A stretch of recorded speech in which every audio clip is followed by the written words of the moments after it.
Assalamualaikum warahmatullahi wabarakatuh. Motivasi kali ini ya. Oke, kita akan membahas beberapa hal tentang ini ya, motivasi kali ini adalah dari Raden Ajeng Kartini ya.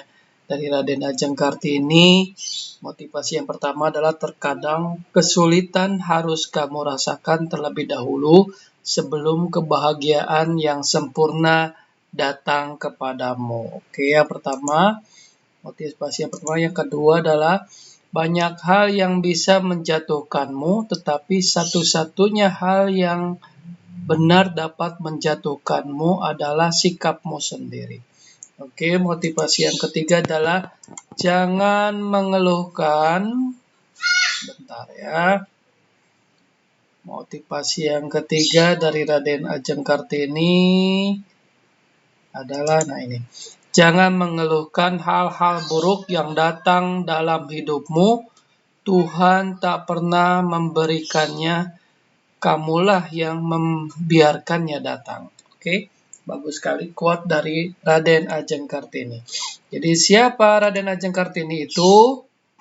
Jadi Raden Ajeng Kartini itu seperti kita ketahui dia adalah pahlawan nasional ya.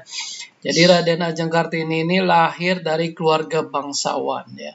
Ayahnya Raden Mas Adipati Aryo Sosrodiningrat. Jadi putra dari Pangeran Aryo Condronegoro ke-6. Jadi seorang bangsawan yang menjabat sebagai Bupati Jepara. Jadi silsilah keluarga Kartini ini dari garis keturunan ayahnya merupakan keturunan Sri Sultan Hamengkubuwono yang ke-6. Ya. Bahkan jika ditelusuri ke atas merupakan keturunan dari kerajaan Majapahit, sementara ibunya M.A. Ngasira bukan berasal dari keturunan bangsawan, melainkan hanya rakyat biasa. Ibunya adalah anak seorang kiai atau guru agama di Teluk Kawur, Jepara. Jadi mewarisi darah bangsawan sang ayah, Raden Ajeng Kartini punya kesempatan memperoleh pendidikan. Padahal kala itu pendidikan bagi rakyat perempuan biasa sulit dicapai. Jadi Raden Ajeng Kartini disekolahkan di ELS ya, Europe Leisure School hingga usia 12 tahun. Sembari mempelajari berbagai hal termasuk bahasa Belanda. Di masa itu ada kebiasaan yang turun-temurun dilakukan. Anak perempuan yang sudah berusia 12 tahun harus tinggal di rumah untuk dipingit ya, dinikahkan ya. Jadi zaman dahulu itu masih muda belia sudah dinikahkan. Jadi dalam keadaan dipingit, keinginan belajar Raden Ajeng Kartini ini tak serta-merta surut. Kemampuannya dalam bahasa Belanda yang dimilikinya digunakan untuk membaca buku, bahkan menulis surat kepada teman-teman korespondensi yang berasal dari Belanda. Salah satu yang kerap dijadikan kawan bercerita adalah Rosa Abendanon. Ya. Dari komunikasinya dengan Abendanon, timbullah ketertarikan untuk berpikir maju seperti perempuan Eropa. Ya. Dia hendak memajukan perempuan pribumi yang kala itu banyak dibatasi oleh adat istiadat kuno. Pengetahuan Kartini terkait ilmu pengetahuan dan kebudayaan juga cukup luas ya.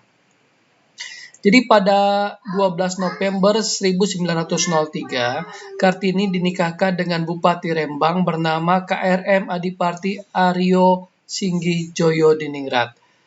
Joyo Adiningrat ya, yang sudah pernah memiliki 3 istri.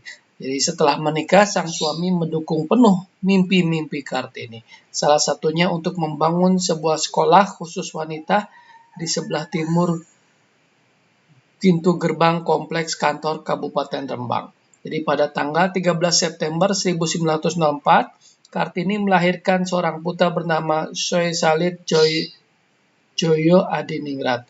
Hanya berselang 4 hari melahirkan, Kartini meninggal dunia pada tanggal 17 September 1994. Raden Ajeng Kartini meninggal dunia pada usia 25 tahun dan dimakamkan di Desa Bulu, Kecamatan Bulu, Rembang. Ya. Usai kematiannya, surat-surat Kartini dikumpulkan dan diterbitkan dalam sebuah buku berjudul Door duisternis tot lech. Ada yang bisa mengucapkan dalam bahasa Belanda, silahkan komen ya. Atau habis gelap terbitlah terang, oleh salah satu temannya di Belanda, Mr. C.H. Abendanon, yang saat itu menjabat Menteri Kebudayaan, Agama, dan Kerajinan Hindia Belanda. Buku ini diterbitkan pada 1911 dengan bahasa Belanda sehingga tak banyak warga pribumi yang bisa membacanya. Kemudian pada 1922, Balai Pustaka menerbitkan versi terjemahan buku Habis Gelap Terbitlah Terang. Buat pikiran dengan bahasa Melayu. Jadi ini Raden Ajeng Kartini ini ya sangat inspiratif. Saya sebagai wanita sangat inspiratif. Jadi dia tidak mau terkungkung dalam budaya yang waktu itu masih kecil sudah dipingit dan dinikahkan. Ya, ini kita perlu apresiasi bahwa kita punya pahlawan. Beliau anak keturunan bangsawan, juga anak kiai ya, anak seorang kiai. Jadi pikiran-pikirannya itu tadi yang pertama tadi yang mau saya ini ya quote ya dari R.A. Kartini adalah yang pertama tadi, terkadang kesulitan harus kamu rasakan terlebih dahulu sebelum kebahagiaan yang sempurna datang kepadamu. Jadi ini buah pikiran dari R.A. Kartini ya. Jadi pemirsa, jadi kesulitan setiap orang itu berbeda-beda ya. Kesulitan seorang Nabi Rasul berbeda, kesulitan seorang public figure berbeda, kesulitan kita sebagai rakyat biasa juga berbeda. Ya, jadi terkadang kesulitan itu harus dirasakan terlebih dahulu sebelum kita merasakan kebahagiaan yang sempurna. Jadi bahagia itu bukan dalam bentuk materi saja ya. Bahagia itu bisa jadi dalam bentuk pengakuan ya, kemudian mempunyai anak yang soleh, kemudian mempunyai keluarga yang harmonis. Tidak melulu mesti tentang uang gitu ya, tentang rezeki. Rezeki itu banyak ya. Rezeki itu bisa kita bisa bernapas juga itu adalah rezeki. Kita punya badan yang sehat itu adalah rezeki. Kita punya anak-anak yang manis, anak-anak yang soleh juga rezeki. Jadi terkadang kesulitan harus kamu rasakan terlebih dahulu. Kita harus pahit-pahit dulu agar senang kemudian ya. Jadi sebelum kebahagiaan itu datang, kita selalu mendapatkan ujian, cobaan, godaan, ujian, tantangan, hambatan, dan rintangan. Jadi, jangan patah semangat. Jadi kadang kesulitan sebelum mencapai sesuatu sampai puncaknya kita harus mengalami kesulitan terlebih dahulu. Ya, jatuh bangun itu hal yang biasa. Ya seperti dulu ya, kalau saya berbicara tentang masa lalu, ya saya jatuh bangun juga. Jadi dulu saya sebelumnya ya pertama saya keluar dari perguruan tinggi ya, perguruan tinggi.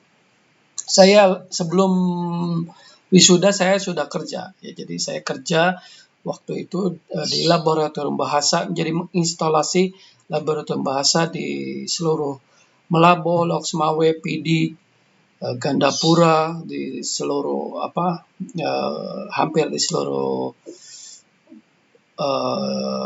Sumatera ya, hampir di seluruh Sumatera saya nginstal laboratorium bahasa gitu. Ada beberapa tempat. Nah, itu saya sebelum lulus ya. Ketika sudah lulus bingung gitu ya.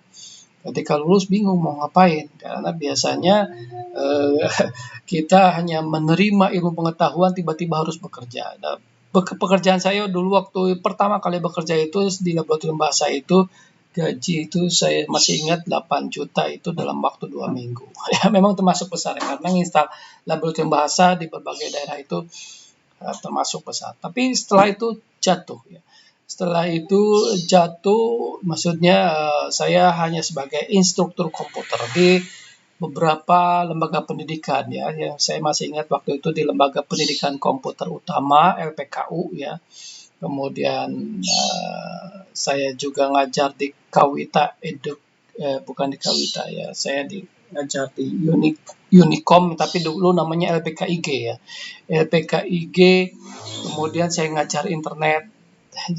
Jadi ngajar Visual Basic, ngajar jadi sebagai instruktur biasa yang gajinya sedikit sekali. Jadi hanya saya waktu itu 400.000. Dari tadi yang 8 juta per 2 minggu, tiba-tiba jatuh saya hanya gaji 400.000 dalam sebulan.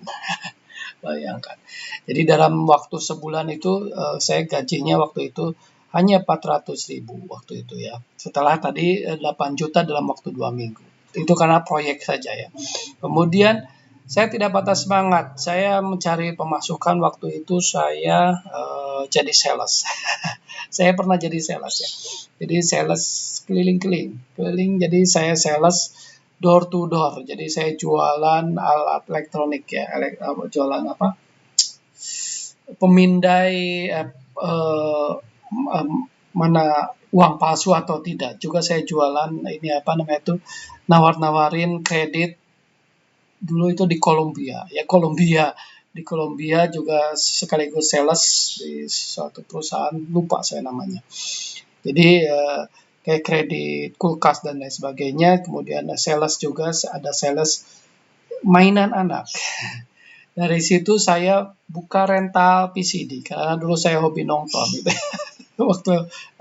waktu kuliah kan hobi nonton. Saya buka rental PCD dengan modal 1 juta, nggak jalan juga. Jadi kursus komputer hanya 400.000, jadi sales. Jadi sama sekali orang tua tidak ada yang tahu di mana tempat saya berada, karena saya tidak mau menyusahkan mereka, tidak mau mereka sakit, kemudian tidak mau memikirkan saya. Jadi saya menghilang, disappear. Kemudian berikutnya saya menjadi dosen di salah satu perguruan tinggi di Batam ya. Jadi dosen waktu itu gajinya sekitar 2.400.000, 2.600.000 lah ya. Tapi sebulan ya. Sudah mendapat apartemen, mobil dikasih, rumah dikasih, tunjangan. Jadi saya apartemen pun dibayarin, ininya apa? Listriknya dibayarin dan lain sebagainya di Batam ya. Saya di salah satu perguruan tinggi Batam, saya gaji 2.500.000, 2.600.000 seperti itulah. Tapi saya tidak bayar lagi listrik, tidak bayar lagi apartemen. Jadi saya murni gaji saja gitu. Jadi sudah dapat fasilitas mobil ya. Itu tahun 2000. Tahun 2000. Jadi tahun 2000 itu saya ngajar ya. Tadi ngajar di LPK Utama. Ya, saya juga tadinya keterima ya di Samudra Indonesia sebelum saya berangkat ke Batam itu. Saya keterima di Samudra Indonesia dan lain sebagainya, tapi saya tidak ambil ya. Keterima 3 waktu itu ya, di Bank BNI, kemudian Samudra Indonesia, juga di Politeknik Batam. Politeknik Batam ya, di perguruan tinggi saya sebutkan malah. Jadi di Batam saya ngajar ya gitu ya. Nah, waktu itu ngajar, saya juga dapat pemasukan dari ngajar kursus AutoCAD ya, waktu itu 3 dimensi multimedia. Saya kursus ya masih di bawah naungan lembaga pendidikan tersebut, tapi saya kadang nyambi gitu ya, nyambi. Ya kadang saya juga nakal, bandal. Waktu itu bandel. Jadi bandel dari waktu itu saya kenal dengan salah seorang perempuan di Bali gitu ya. Istri kedua saya waktu itu. Yang bandel waktu itu. Jadi saya kenal chatting di internet. Jadi ya kenal chatting di internet gitu ya. Jadi kisahnya ini sama dengan kisah yang terjadi sekarang, adalah kisah kupu-kupu malam. Kupu-kupu malam, tapi bedanya saya chatting dari internet. Oh, ada orang yang waktu itu MIRC atau apa ya, chatting dari internet, bukan MIRC, Yahoo Messenger. Jadi saya kenal di dunia maya. Waktu itu saya sudah punya istri. Nah ini kan saya bilang kan, kesulitan harus kamu rasakan terlebih sebelum kebahagiaan. Jadi Waktu itu saya sudah bahagia sebetulnya, sudah bahagia ya di perguruan tinggi tersebut gitu. Cuma entah kenapa saya kenal dengan seorang perempuan. Karena saya begini, saya mudah terenyuh orangnya. Jadi orang ini curhat sama saya di sosial media, di internet, Yahoo Messenger. Dulu zamannya Friendster, Yahoo Messenger gitu ya. Dia curhat katanya sering dipukulin sama suaminya. Waktu itu suaminya ya di Bali gitu ya. Kemudian dia sebagai penyanyi klub, penyanyi bar ya. Ya, sebut saja namanya Julia. Sebut saja namanya Julia. Jadi makanya saya abadikan di novel saya judulnya Julia Ekstasiku di High Novel. Silahkan kalian searching sendiri ya. Di High Novel ada Julia Ekstasiku, itu karangan saya. Juga ada karangan saya yang ya diabadikan di High Novel. Jadi, nah, singkat cerita dari perkenalan itu saya tertarik ya sama perempuan tersebut yang bernama Julia itu. Dia seorang penyanyi bar ya. Ya namanya tertarik ya, namanya tertarik. Akhirnya saya memberanikan diri meminta dia untuk meninggalkan kehidupannya sebagai penyanyi bar ya, karena saya waktu itu dosen, saya menganggap saya harus menolong orang tersebut karena dia narkoba ya. Jadi sambil online itu dia sambil nginek ya. Waktu itu dia sambil online itu sambil nginek ya, matanya aja udah sampai coklat waktu itu ya, Julia itu ya. Waktu itu saya tertarik ya, untuk bukan tertarik secara fisik ya, fisik oke lah dia karena cantik dan lain sebagainya, tapi yang lebih itu yang lebih membuat saya ini tuh terenyuh itu adalah karena dia itu ingin berhenti di dunianya. Jadi berhenti sebagai dia mengeluhkan, jadi sering KDRT kemudian oleh suaminya. Dia juga ingin berhenti sebagai penyanyi. Dia ingin berhenti nyinek lah gitu. Ya udah kamu berhentilah jadi penyanyi, udah ikut saya. Ya, mau nggak gitu kata saya itu kan. Itu waktu perkenalan itu cuma seminggu gitu. Saya ke sana langsung ke Bali waktu itu. Langsung cus ke Bali, ya otomatis ada penolakan dari istri saya ya waktu itu. Istri saya waktu itu ada penolakan apa saya mau main dulu gitu. Karena saya harus menyelamatkan orang ini karena sambil nginek, tahu nggak? Jadi orang yang sambil nginek kemudian dia curhat sama saya gini, besoknya curhat, kita curhatan. Jadi pas waktu di sana langsung saya menikah dengan dia. Jadi kenal hanya dalam waktu 7 hari seminggu ya, nggak ngapa-ngapain di sana langsung nikah. Jadi ya udah kita nikah siri aja gimana gitu. Akhirnya kita nikah siri waktu itu ya, dengan mahar berapa ya waktu itu ya, cuma 234 waktu itu 234.000 maharnya. Akhirnya saya bisa membawa dia keluar dari dunia hitamnya. Jadi dunia hitamnya itu menyanyi ya. Menurut saya sih dunia hitam waktu itu ya, bar dan pergaulan minum-minuman itu kan dunia hitam menurut saya gitu. Jadi makanya ketika saya nonton film di WTV itu yang sekarang Kupu-Kupu Malam, saya menganggapnya kupu-kupu malam waktu itu ya, karena ya bagus sekali dia menyanyi Pepito Mikorazon, Pepito Samore dan lain sebagainya, menghibur sekali. Akhirnya menjadi istri saya yang kedua. Waktu itu saya pernah dalam satu waktu punya istri dua waktu itu. Saya bandel waktu itu. Jangan ditiru ya guys ya. Tapi saya mau cerita sedikit ya pengalaman. Nah, itu waktu itu saya bisa membawa istri saya itu ke Batam itu dan dia meninggalkan dunia hitamnya. Jadi karena saya merasa bahwa dosen itu bukan hanya mengajar tetapi harus memberikan manfaat, dan alhamdulillah waktu itu saya bisa mengambil beliau, istri saya itu bisa mengambil dari dunia hitam yang menurut saya dunia hitam ya, karena klub dan sebagainya, rawan narkoba dan lain sebagainya, dan dia sendiri nginek waktu itu ya. Akhirnya saya bawa ke Batam, akhirnya dia tidak nginek lagi dan bahkan alhamdulillah memakai hijab.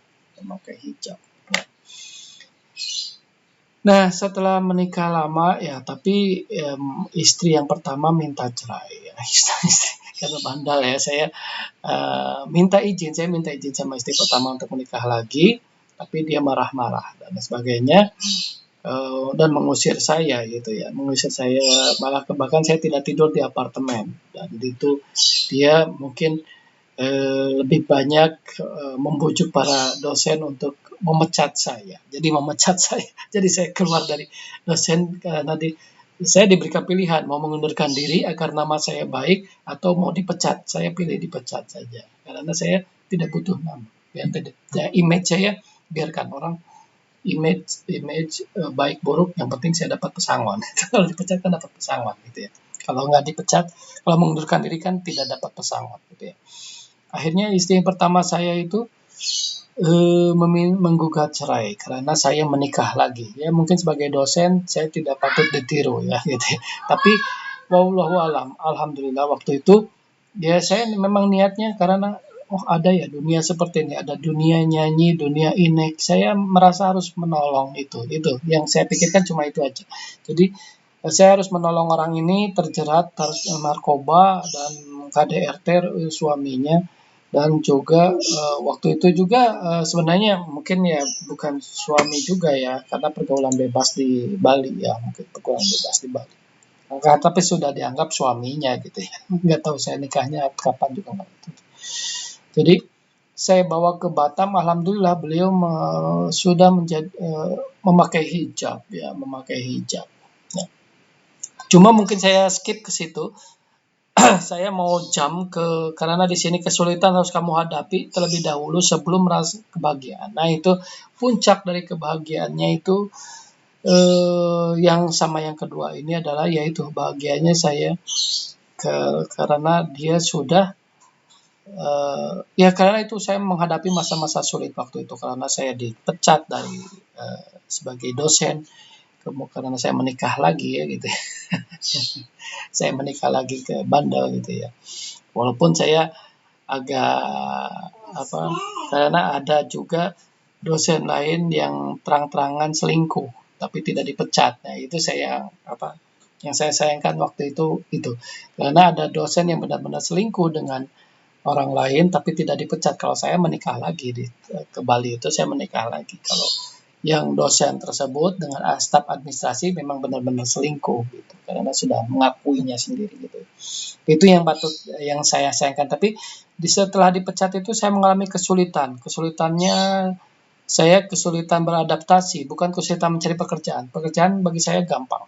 Jadi pekerjaan apapun bisa saya lakukan dalam waktu 1 hari itu langsung dapat kerjaan lagi gitu. Bisa gampang. Tapi beradaptasi dengan lingkungan baru itu berbeda gitu ya. Nah itu alhamdulillah waktu itu kesulitan demi kesulitan dapat dihadapi. Bahagianya di situ. Jadi bahagianya bisa menyelamatkan seseorang yang tadinya kecanduan narkoba jadi tidak kecanduan narkoba. Itu bahagian saya waktu itu dengan istri yang kedua seperti itu. Jadi eh, kita harus menghadapi beberapa kesulitan dulu sebelum kebahagiaan. Jadi bahagianya ini bisa menyelamatkan orang. Itu yang terpenting saya bisa menyelamatkan orang dulu dari dunia hitam. Gitu ya. Jadi dia tidak menyanyi lagi dan akhirnya dia memakai hijab. Itu yang paling bahagia itu memakai hijab walaupun belakangan saya bercerai lagi. Nah, nanti ada lagi kesulitan-kesulitan lagi yang akan saya ceritakan. Jadi yang berikutnya adalah karena dia jet set ya, jadi pergaulannya supel. Jadi namanya wanita penghibur itu kan supel ya. Makanya saya ketika nonton WTV, jadi selalu saya mengingatkan pada istri yang kedua itu kan bahwa di WTV itu kupu-kupu malam ya waktu itu. Tapi kalau di WTV itu kupu-kupu malam itu ya benar-benar pelacur gitu. Ini mah bukan. Kalau dia mah penyanyi bar ya, penyanyi bar dunia dunia malam gitu, dunia malam. Tetapi memang rentan juga karena penyanyi bar itu ya kadang harus dekat dengan tamu, supel dan lain sebagainya, minum bareng dan lain sebagainya. Ya itu biasa. Nah, tadi udah memakai hijab, tapi karena dia wanitanya jet set ya, jet set. Jadi tidak bisa hidup dengan gaji sedikit. Waktu itu karena saya dipecat dari perguruan tinggi tersebut, saya waktu itu menjadi direktur, pembantu direktur salah satu perguruan tinggi juga ya. Alhamdulillah karir saya melesat walaupun gajinya tidak melesat. Karir saya melesat karena sampai pembantu direktur ya. Tapi saya selalu berhusnudon bahwa pasti kebahagiaan akan datang gitu ya. Waktu itu justru istri yang kedua saya itu mendapat gaji yang besar sekali gitu ya.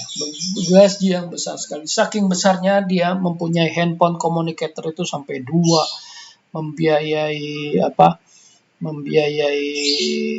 ibunya gitu kan, transfer ke ibunya itu setiap bulan itu 2 juta ya, waktu itu tahun 2000 berapa, 2003 itu 2 juta itu termasuk besar ya, untuk transfer ke orang tua. Untuk transfer ke orang tua setiap bulan 2 juta minimal ya. Itu termasuk besar. Jadi alhamdulillahnya di situ. Jadi ekonomi meningkat ya. Itu bahagia ya dalam sisi ekonomi ya. Jadi istri saya itu dulu bekerja yang kedua itu sebagai peminjaman uang, peminjam uang. Jadi yang dipinjam uangnya juga nggak tanggung-tanggung bahwa yang dipinjaminnya itu minimal minjemnya 9 miliar. Jadi dia itu bekerja dengan Tom Jorgi Multi Mandiri ya, bapaknya Thomas Jorgi waktu itu, dan Yunus Martadire, bapaknya Hedi Yunus waktu itu ya, Yunus Martadireja kalau nggak salah. Jadi peminjaman uang, jadi peminjaman uang dalam skala besar. Jadi yang minjemnya pun yang mau mendirikan hotel, restoran, kemudian mall, rumah sakit. Jadi minimal meminjam uangnya 9 miliar. Jadi yang peminjamnya itu, yang meminjamkannya itu dia punya bank garansi senilai berapa triliun ya gitu, pokoknya 3 triliun kalau nggak salah, 3 triliun dari Asian Development Bank. Jadi uangnya yang dicairkan tetap dari uang bank gitu ya, Asian Development Bank, ADB. Cuma memang ada appraisal fee sekitar 200 juta bagi pemohon gitu. Mungkin disitulah mereka dapat cuannya gitu ya.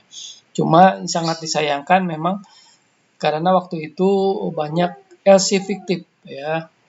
Jadi banyak nakal ya, pengusaha-pengusaha nakal yang menggunakan LC fiktif. Jadi saya malah waktu itu mau melaporkan istri saya karena maksudnya melaporkan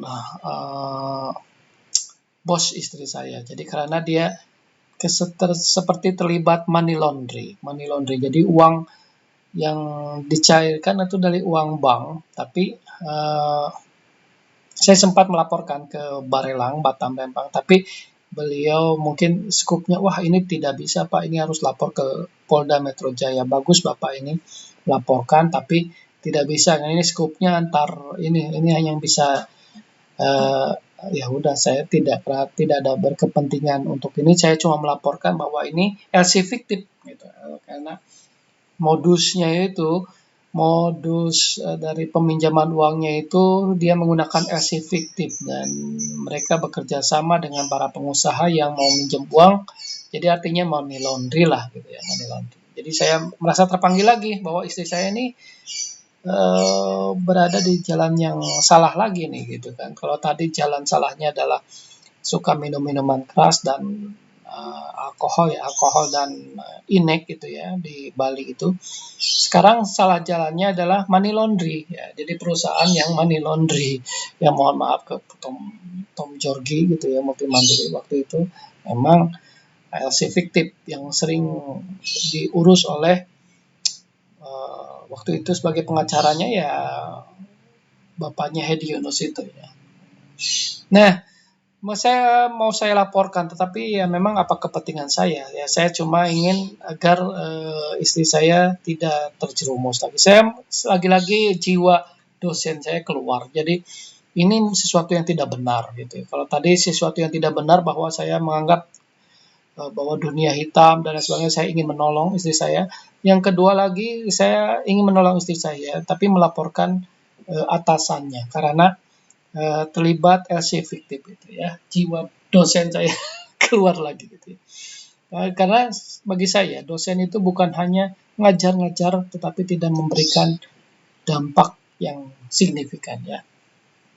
Kemudian akhirnya saya melaporkan itu tapi tidak ditanggapi oleh pihak Barelang waktu itu. Barelang tidak menanggapi karena ini skupnya itu sudah Polda Metro Jaya. Jadi ya sudah, saya tidak melaporkan.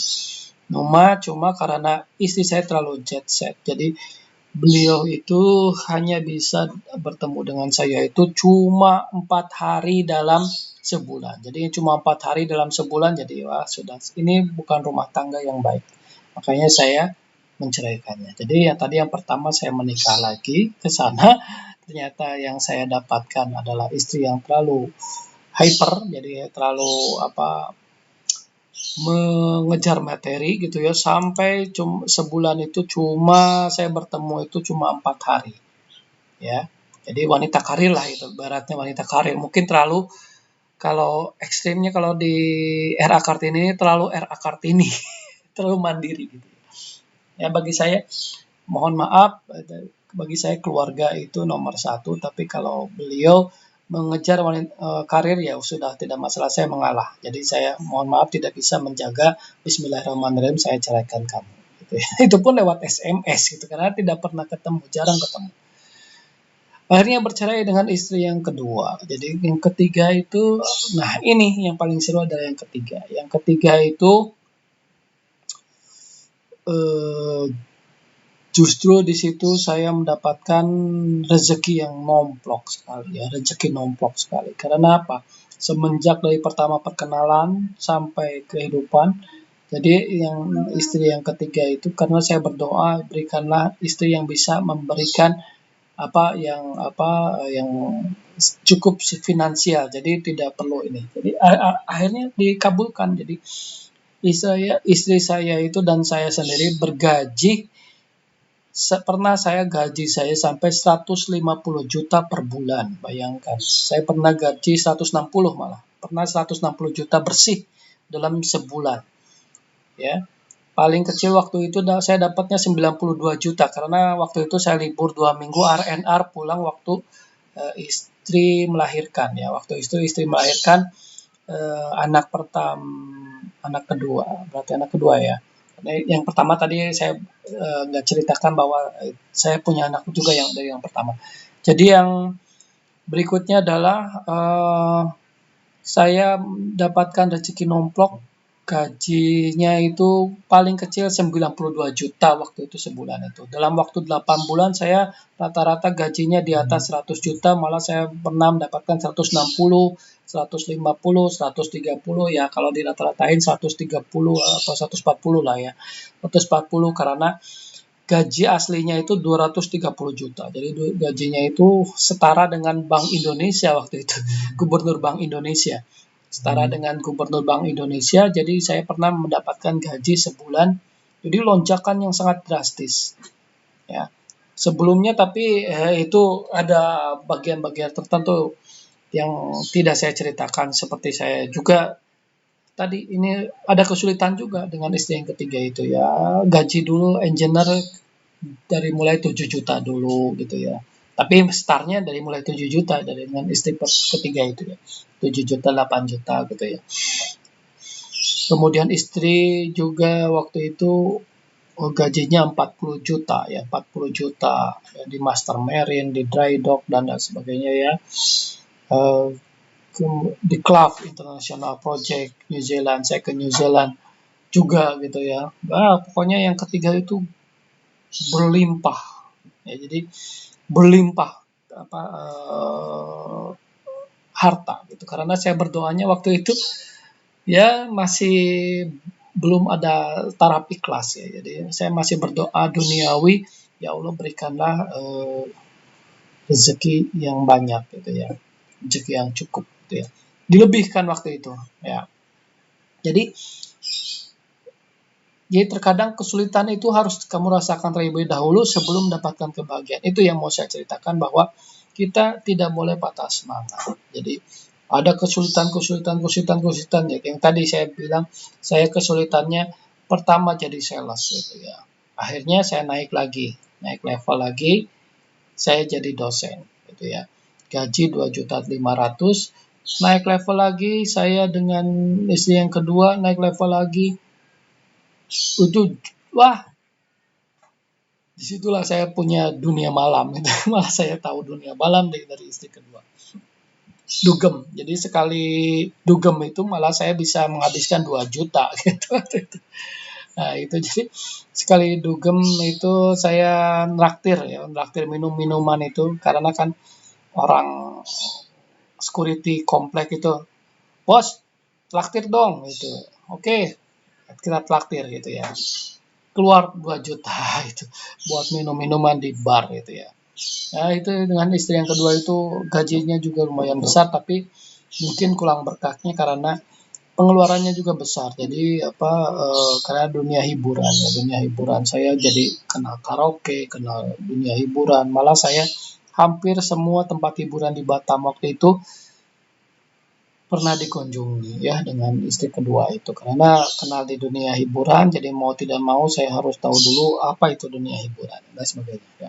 Kemudian yang ketiga, gaji saya naik lagi, yang tadi yang saya sampai puncaknya adalah di 160 juta sebulan ya. Itu saya bukan tidak menghadapi berbagai kesulitan, jadi kesulitan itu harus dirasakan terlebih dahulu. Setelah kebahagiaan, ingat, justru ada kebalikannya. Setelah kebahagiaan bisa jatuh lagi gitu. Bisa jatuh lagi. Jadi mungkin kalau yang penyebab yang ketiga saya tidak akan bercerita karena ini menyangkut aib seseorang ya, mungkin ya. Saya tidak akan cerita yang ketiga ini. Jadi setelah kesulitan akan menghadapi kebahagiaan, dan setelah menghadapi kebahagiaan ada kesulitan lagi. Ya begitulah circle hidup. Tetapi alhamdulillah sekarang saya bahagianya adalah saya bisa dekat dengan masjid. Ya, saya kembali lagi dekat dengan masjid. Jadi alhamdulillah, jadi kebahagiaan itu karena saya pernah punya mobil 5 gitu ya. Saya pernah merasakan punya mobil 5, kemudian ruko 1, rumah 2, itu saya pernah merasakan itu ya. Tapi bagi saya sekarang kembali lagi, yaitu waktu istri ketiga itu saya pernah punya mobil sampai 5 gitu ya. 2 cash gitu ya. Kemudian tapi yang salahnya 2 cash saya sekolahkan lagi gitu, saya beli lagi 3 lagi gitu.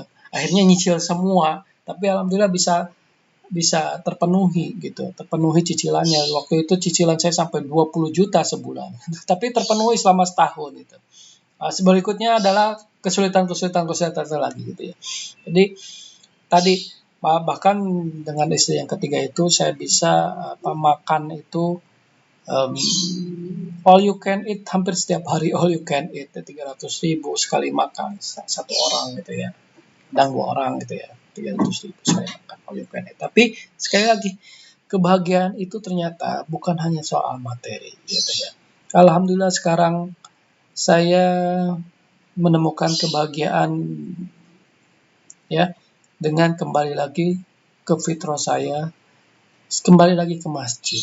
Jadi situ, karena tadi kebahagiaan saya dengan yang ketiga itu adalah materi, tetapi ternyata materi saja tidak cukup gitu ya. Kemudian yang keempat, saya alhamdulillah bahagianya adalah kita kembali lagi kepada ke agama. Jadi berbagai kesulitan, tantangan, hambatan, rintangan, gangguan, cobaan dialami, tetapi saya bahagianya adalah bisa kembali kepada agama. Di situ karena kenikmatan yang sejati itu justru kenikmatan dengan agama ya. Ya, itu makanya saya sekarang memikirkannya bahwa buat apa sih kaya raya kalau tidak berkah? Buat apa sih kaya raya tetapi menyimpang dari ajaran Allah gitu ya. Itu yang mau saya tekankan, bahwa segala kesulitan yang kamu rasakan akan bahagia sempurna datang kepadamu. Jadi kebahagiaan seseorang itu relatif. Saya sudah pernah punya mobil 5. Itu mungkin orang lain, tetangga saya tidak pernah punya mobil 5. Kalau saya pernah punya mobil 5 dalam waktu setahun, saya rental mobil dan sebagainya. Bagi saya biasa gitu. Jadi kebahagiaan seperti itu biasa, tapi nikmatnya iman justru itu dirasakan sangat luar biasa sampai saya bisa menangis air mata ketika mendapatkan rezeki yang begitu luar biasa gitu ya. Nikmat iman. Ya, itu bahagia seseorang berbeda-beda ya. Ada kalanya bahagia karena kecukupan materi, juga ada kalanya bahagia karena iman kita kembali. Ya, itu sangat bahagia sekali. Tobat di jalan Allah. Nah, kemudian yang kedua adalah banyak hal yang bisa menjatuhkanmu, tetapi satu-satunya yang benar dapat menjatuhkanmu adalah sikapmu sendiri. Nah ini saya nggak berkaca pada orang lain, berkaca pada diri saya sendiri, bahwa yang bisa menjatuhkan adalah diri saya sendiri. Nah, tadi saya menjatuhkan diri ke lubang ke lubang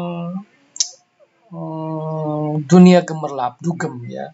Saya menjatuhkan sendiri. Jadi makanya saya tidak bisa menyalahkan orang lain. Menyalahkan ini gara-gara ini, tapi saya hanya yang bisa lakukan adalah menyalahkan diri sendiri. Tapi saya ada maknanya di situ. Jadi saya tahu dunia gelap itu seperti apa gitu. Yes. Minum saya mungkin bagi orang lain heran saya bisa menghabiskan minuman dalam waktu satu hari itu 2 juta deh minuman, bayangkan ya, zaman jahiliyah saya itu seperti itu gitu ya. Jadi banyak hal yang bisa menjatuhkanmu, tetapi satu-satunya yang dapat menjatuhkanmu sendiri adalah sikapmu sendiri. Tadi saya acuh tak acuh ya, tadinya maksudnya saya menolong orang ya dari dunia gemerlap, akhirnya saya jatuh sendiri yang ke dunia gemerlap. itu kesalahan saya sendiri gitu ya.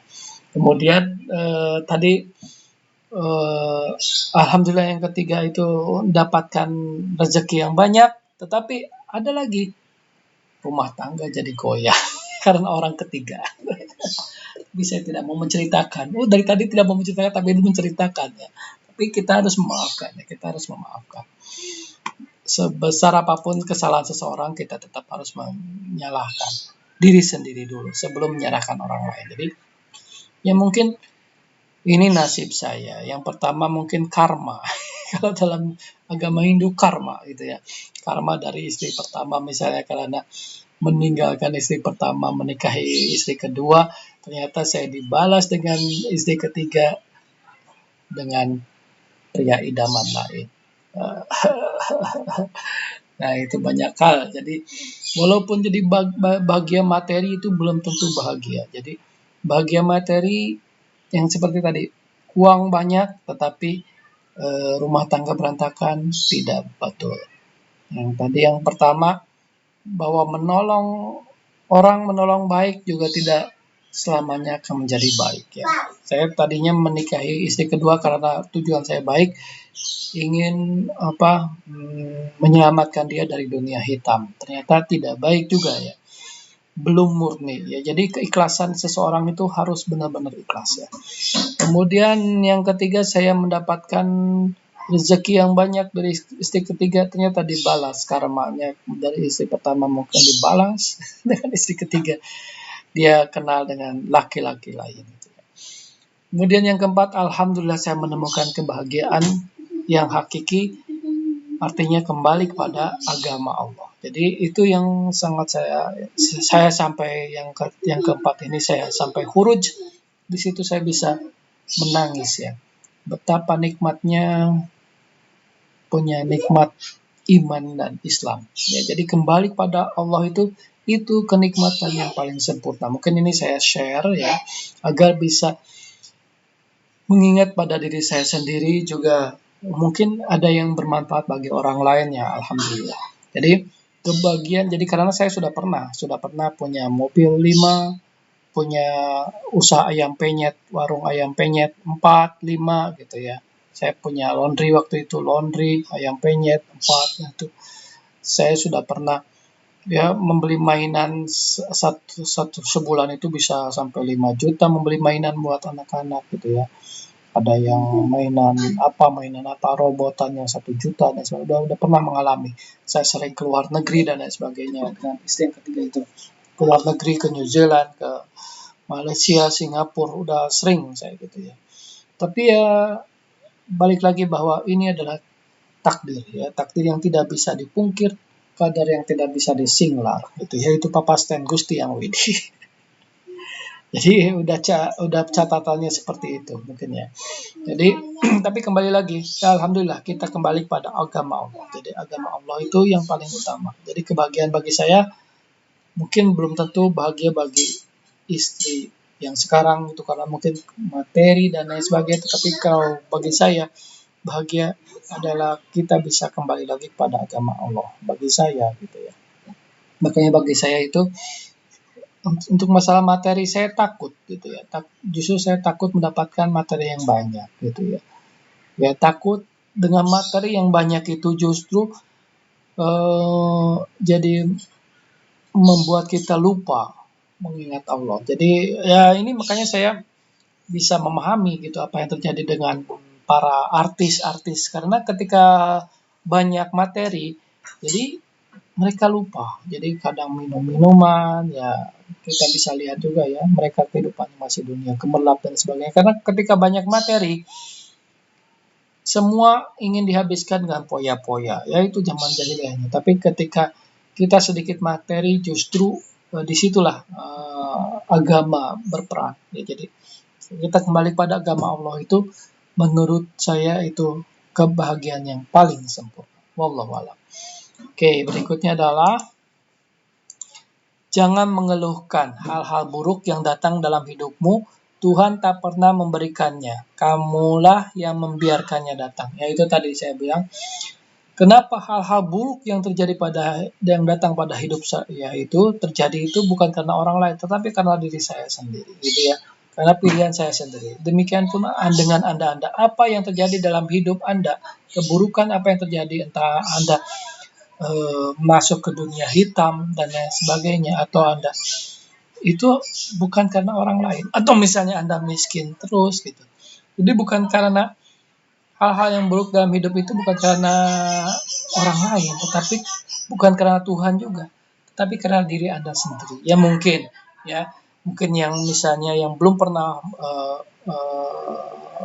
merasakan arti kaya raya, mungkin bisa berintrospeksinya bahwa itu kenapa kita diberikan kekayaan yang sedikit itu karena yang pertama adalah kita tidak bersyukur. Ya, tidak bersyukur kemudian kita lupa. Ya, tidak selalu mengeluh. Yang pertama mengeluh, tidak bersyukur, suka marah-marah dan lain sebagainya itu yang menghilangkan rezeki kita, ya, menghilangkan rezeki kita. Kalau bagi saya sih target saya bukan masalah materi lagi, tapi bagaimana memaintenance hati ini agar tetap pada agama Allah. Jadi itu yang target saya itu seperti itu ya. Materi bisa belakangan bisa menyusul gitu ya. Ya, wa'fu minkum jadi gitu ya. Jadi jangan mengeluhkan hal-hal yang buruk yang datang pada hidupmu. Tuhan tak pernah memberikannya. Jadi Tuhan selalu memberikan yang terbaik. Hanya kita saja yang membiarkan hal-hal yang buruk itu datang pada kehidupan kita sendiri. Wallahu a'lam. Terima kasih atensinya. Assalamualaikum warahmatullahi wabarakatuh. See you, Bapak. Untuk ini, jangan lupa like, comment, and share, juga subscribe di channel saya ya, agar kita bisa saling komunikasi. Anda komen di situ apa yang mau ditampilkan, quote-quote apa yang mau ditampilkan di video-video selanjutnya. Terima kasih. Salam. Bye-bye.